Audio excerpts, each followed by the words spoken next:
Hi everyone, my name is Liz. I read and welcome to another video.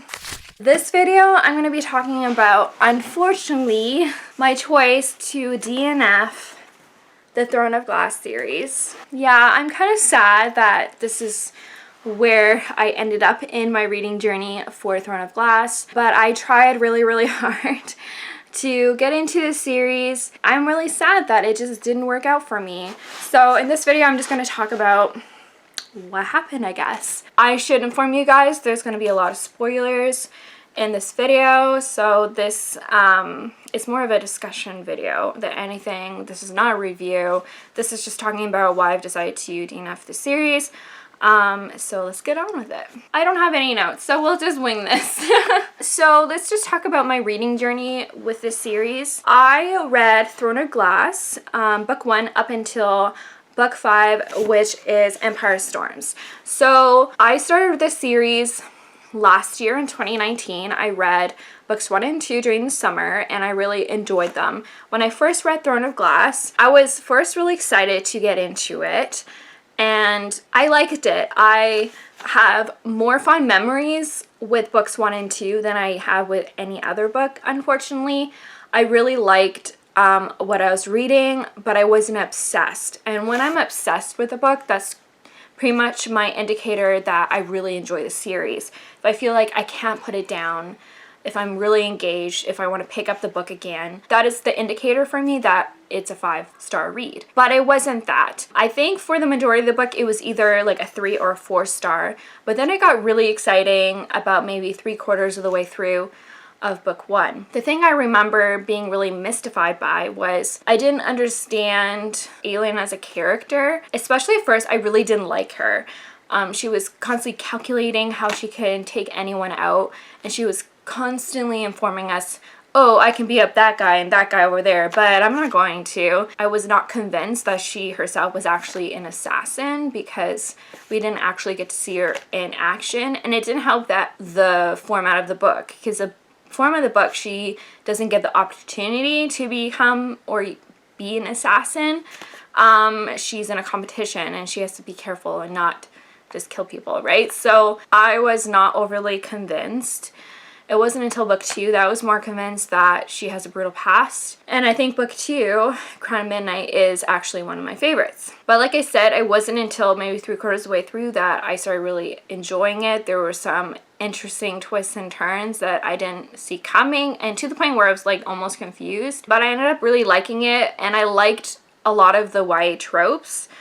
There's a reason why I really enjoy YA fantasy. So I did like the romance in here. I liked the fact that she was at a castle. I liked the rags to riches story. You know, she was originally from the salt mine, but then she gets to live this lavish life at the castle. So I really did enjoy that. I liked how she was getting attention from the prince and kind of competing with other women. Like, I kind of like that, those kind of tropes. So I did really enjoy that part of the story. And then book 2, I really enjoyed the romance there. I liked how the romance went a different way. I liked how brutal she was, and I liked how it was more of a mystery. Book 2, Crown of Midnight, really reminded me of Harry Potter in a lot of ways because it's a mystery, you don't know who's done it, and it's set in a castle.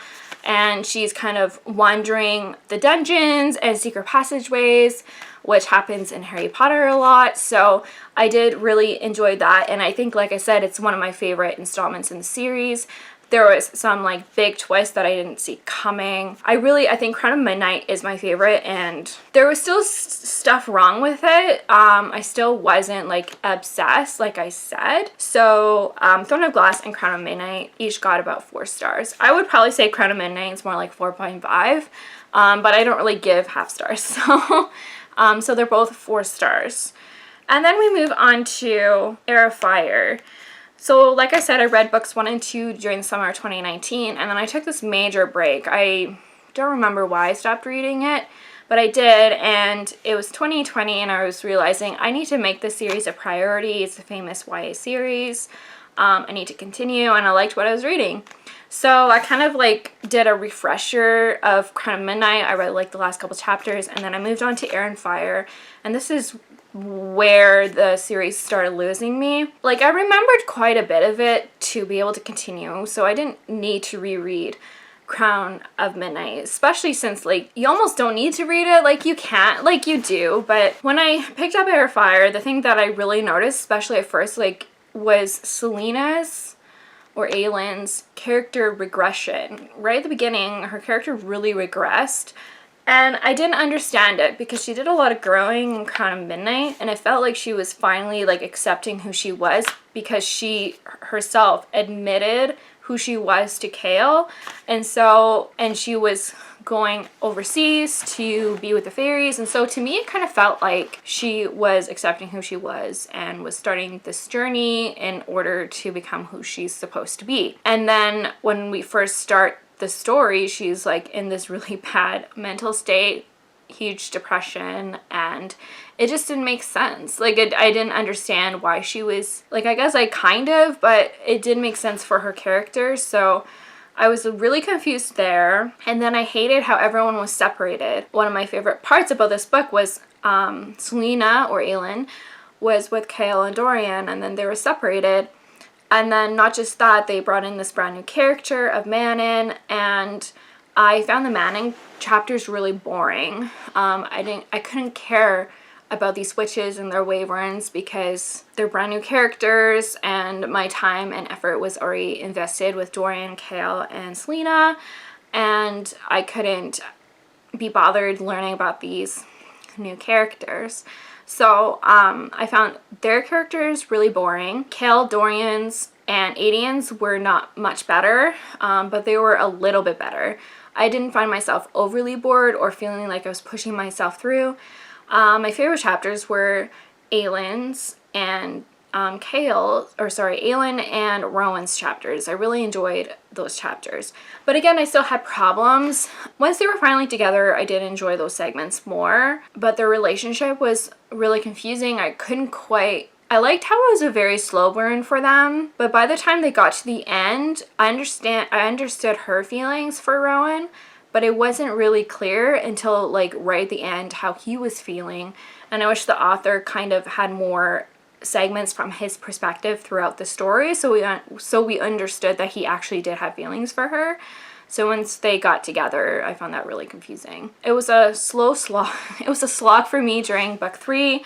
It got really interesting near the end, and there were some good twists in here, and so it did save it for me a bit. But in the end, I decided to only give it a 3-star rating. Moving on to Queen of Shadows. Because of the explosive ending of Arrowfire, I was actually excited to read Queen of Shadows. I was really excited to have her reunite with everyone and see the dynamics between them. I was really excited for her to save Adian and have her be connected with Adian. I was actually shipping them, which is maybe really weird, but I really like Adian as a character. I do like him with Lysandra as well. My favorite part of Queen of Shadows was the heist. That was really good and exciting. I really enjoyed that part of the story. I really liked her mentor, the thieves mentor. I thought he was a really interesting character. But after a while, it kind of lost me. Like, I felt like it was too long. I was starting to, like, question, like, what's the whole point of this book? And I was just running out of steam. And by the end of the book, I found myself not caring anymore. I found the death of the mentor, the King of Thieves or whatever, I don't know what his name is, but his death felt very anticlimactic. I felt like you could have killed him anytime, and they didn't. They made it seem like it was going to be this big deal, and it ended up being nothing, which I found really annoying. And then by the time we got to the final confrontation or battle or whatever, I just didn't care anymore. And so after reading that, I decided to give that book like a 3.5.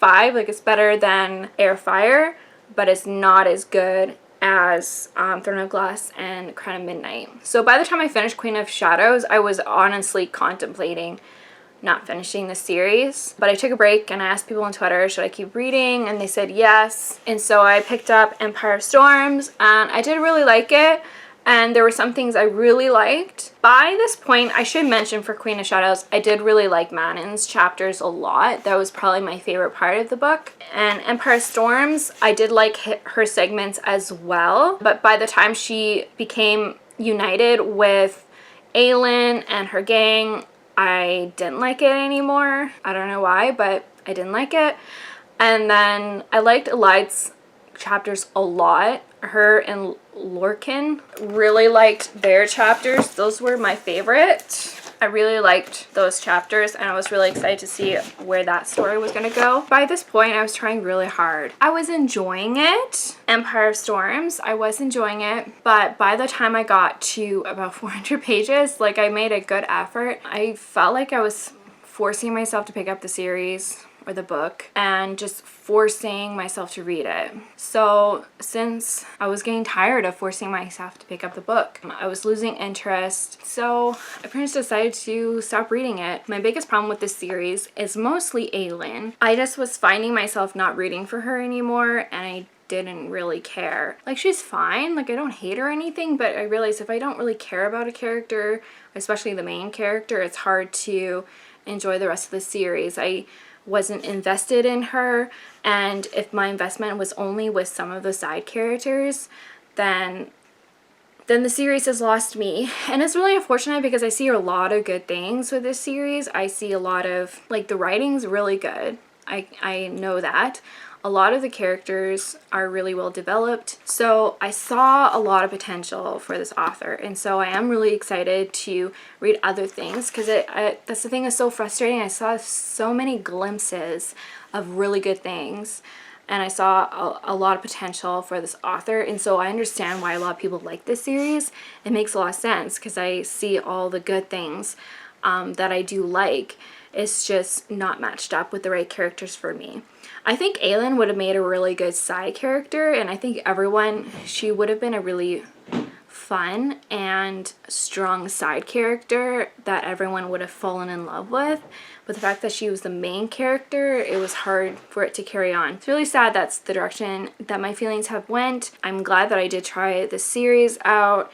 And this author has really good writing. Like, she does have really good writing, and the other thing she does really well is she develops really interesting worlds, and she does really good world building. I do give her props for that, and she has a plan. She knows where the story's going, and she has a long-term plan for the series, and I give her props for that. So I know that this is actually a really good series, and I do recommend it. Try book 1 if you really like it, continue on. There's going to be a lot of people who like this, and if you did, that's awesome, and I just wish I was one of them. So that's my feelings on this series. I would love to know what you guys think about this series. If you have a different opinion, please share it with me. I hope and wish that everyone likes this series and has a different opinion than me. If you didn't like this series, please comment down below. I'd love to know why you didn't like this series. If you like this video, please give it a thumbs up. Please subscribe if you have not done so. You can follow me on Goodreads, Twitter, and Instagram. And you know, guys, I want to keep reading. Bye.